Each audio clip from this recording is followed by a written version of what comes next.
से कांग्रेस के कदीम कारकुन जनाब ताहिर बिन हमदान साहब को जो अपनी 40 साल ज़िंदगी का हिस्सा कांग्रेस पार्टी की खिदमत में गुजार चुके हैं,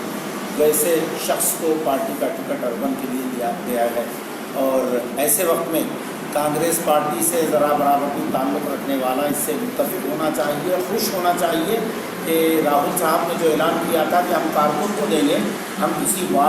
मालदार को नहीं देखेंगे, किसी नए शख्स को नहीं देखेंगे, क्योंकि हमारा पार्टी का जो कारकुन होगा वो गरीब भी होगा तो हम उसको टिकट देंगे। राहुल साहब ने ऐलान किया था तकरीरों में, इसी के मुताबिक आज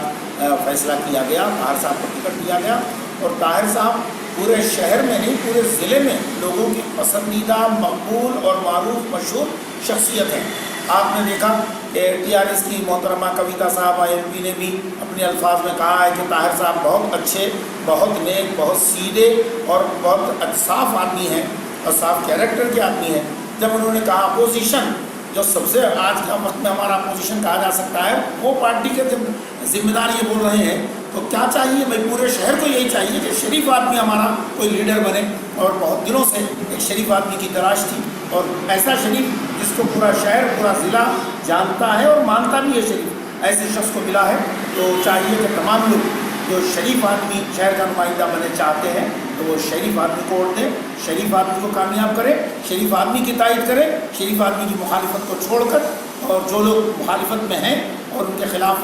वोट खींचने की कोशिश कर रहे हैं, मैं उनसे भी अदबन गुजारिश करूँगा कि वो आप कांग्रेस में आइए और कांग्रेस की भरपूर तायद कीजिए। बहुत दिनों के बाद एक शरीफ शख्स को शहर में MLA बनने का मौका मिल रहा है, इससे इंशाअल्लाह शहरी लोगों की ज़्यादा खिदमत होगी, ज़्यादा फ़ायदा होगा और बेहतर खिदमत के ज़रिए शहर बेहतर होगा और आगे बढ़ेगा।